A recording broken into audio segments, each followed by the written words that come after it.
Snow Hazard and Clay Burst are the next sets in our Sword and Shield expansion. I believe they're coming out with the second main sets in Japan. This will be a part of our second set coming out at the beginning of June.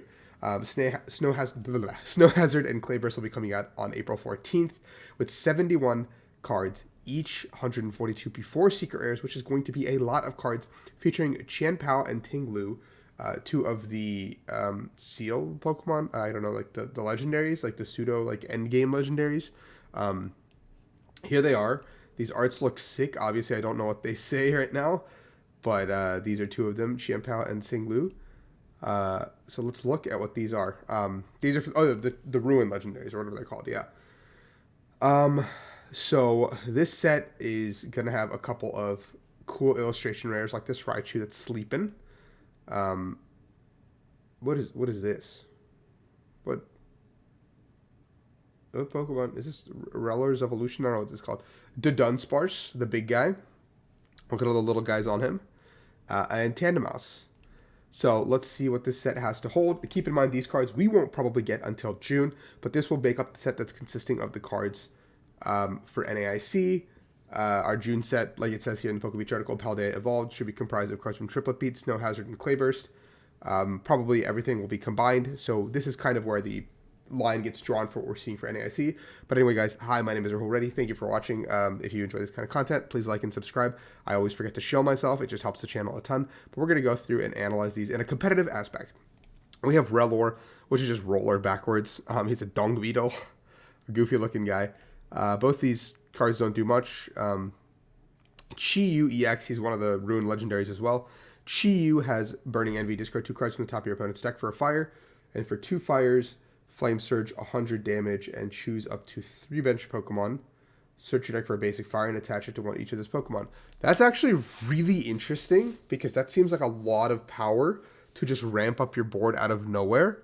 But obviously, I think the issue is you have 190 HP on a EX Pokemon, which makes it pretty easy to get knocked out. And I don't know what deck requires accelerating that much energy. But dedicating 2 to accelerate 3 seems really strong in the correct circumstance. Obviously, I don't know in a vacuum, but yeah. We have Frigibax. This guy kind of looks like Danny DeVito to me from It's Always Sunny. Like when he's doing the egg, when he's offering an egg in these trying times. Great show if you guys haven't watched it. If you're under 18, I don't know, don't watch it. Another Frigibax. He's a Sujo legendary, like dragon type in this generation. Arctibax. These attacks are terrible. And then we have the Baxcalibur, which has absolute 0. Once during your turn, you may attach a basic water energy from your hand to one of your Pokemon. So basically, absolute 0 is just Deluge. So that's the whole reason we're going to have Baxcalibur in a deck if it does exist. So Deluge becomes an ability again. Crazy that there's a reprinting Deluge. Nuts. Buster Tail does not a real attack. Chien-pao EX is the title card of the set. 220 HP. To retreat, weak to metal. Trembling Cold. During your turn, if those Pokemon are active, you may search your deck for up to 2 basic waters, put them in your hand. So Chien-pao is clearly meant to combo with Baxcalibur. Chien-pao in the active, get 2 waters, accelerate them as you will. 2 waters, 60x the number of waters from all of your Pokemon. So basically, Chien-pao into Baxcalibur is just a combination to just flood your board. Using a switch card means 2 Trembling Colds in 1 turn gets you 4 energy. That's 240 damage. Puts you in a really good spot to take out a lot of things. Energy Recycler is still in the format, so that can help out a ton with this Chien-pao Baxcalibur build. Pretty obvious combination of cards here. A little bit tough to pull off, I think, but this is a really cool concept as of now. Another Pikachu. This one's just floating. I don't know. I think that's illegal. And then Raichu is here. Electric Charge. Search your deck for 2 basic lightning. Attach them to this Pokemon. Makes it immediately bad. If it's any of your Pokemon, there's merit. But if it's this Pokemon, then it's just bad. Thunderbolt sucks as well. Rabska. That's what this guy's name was. Rabska. He's the one with the alt art. Revival Blessing. Choose a Pokemon from your discard pile. Put it on your bench. Well, that's interesting. Seems very control favored if you can pull that off. And then Psybeam. Yeah, so maybe this goes into like a control strategy or something to cheat out of stage 2. But it is a stage 1. So you're going on to a stage 1 to cheat out of stage 2. So maybe that's worth it, maybe it's not. Nackleys get some of their first arts with Knackle Stack coming in. 3 coin 60x for 2 fighting is pretty bad. And then we have Garganacle, or Garganical. Blessed Salt during Pokemon Checkup. Heal 20 from each of your Pokemon. Sure. And then 130, discard a card from the top of your opponent's deck. It's pretty weak, all things considered, for a stage 2 Pokemon. Like Serena already heals for the ability. Like Blessed Salt just gets overshadowed immediately by Radiant Serena. And again, stage 2. So 2 fightings to even do the secondary attack is a lot of work. Ting-lu EX is ability Curse Ground. If this Pokemon is your active, your opponent's Pokemon with damage counters have no abilities.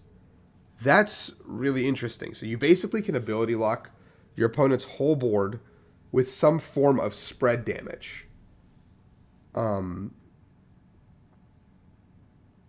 don't really know what is a great spread damage besides Sableye right now in this format, but I'm sure this opens up the possibility for us to go back and look at some old cards and be like, hey, this can do 10 spread. I can go 10 spread into Ting-lu and then lock my opponents out of their abilities.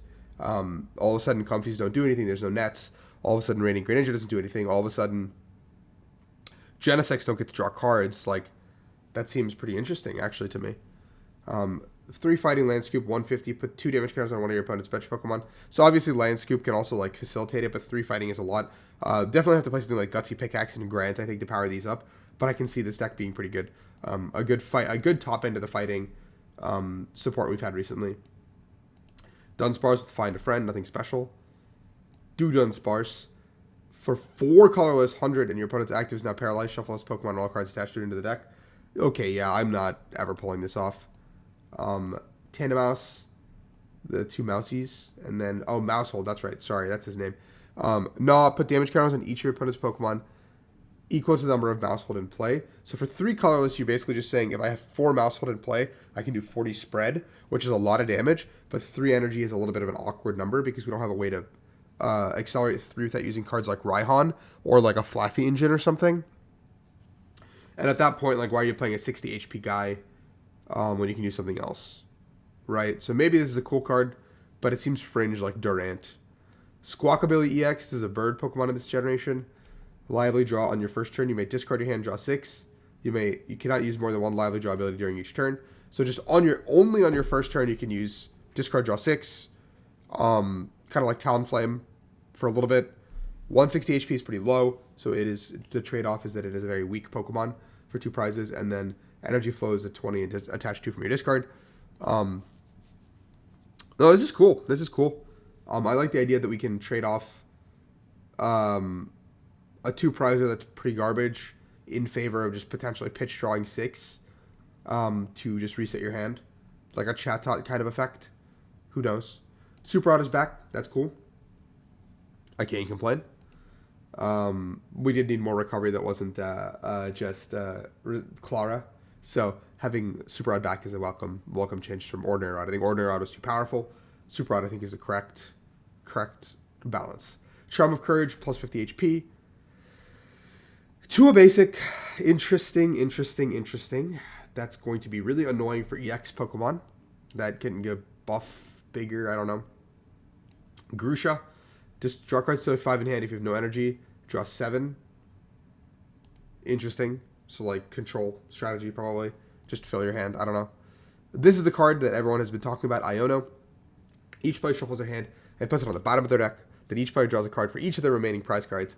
So we have N reprinted, but it's combined with Marnie. So this is a welcome change. I think this is one of the best card designs we've seen in a long time. Hopefully it's not a problem, and hopefully it's not something like it could have gone terribly wrong. It could go terribly wrong still. I'm not fully convinced that it can't go terribly wrong, but it's a really cool idea. I like that N is finally back. Some sort of actual hand disruption. That's not Marnie. That's not Judge. That's not Roxanne. And this is going to be really cool, of course. So this is what we have so far. I'm very, very excited. Looks like Raging Surf will be the next set as well down the line. If you're a Tatsugiri Dondozo fan, that's probably what you're getting, or Goldengo. But so far, I like the mechanics in this cards. I like a lot of these things. Let me know what you guys think is good in here in the comments. Let me know what you're excited for. Obviously, Scarlet Violet isn't even out yet, but thank you for watching. We'll catch up with you later.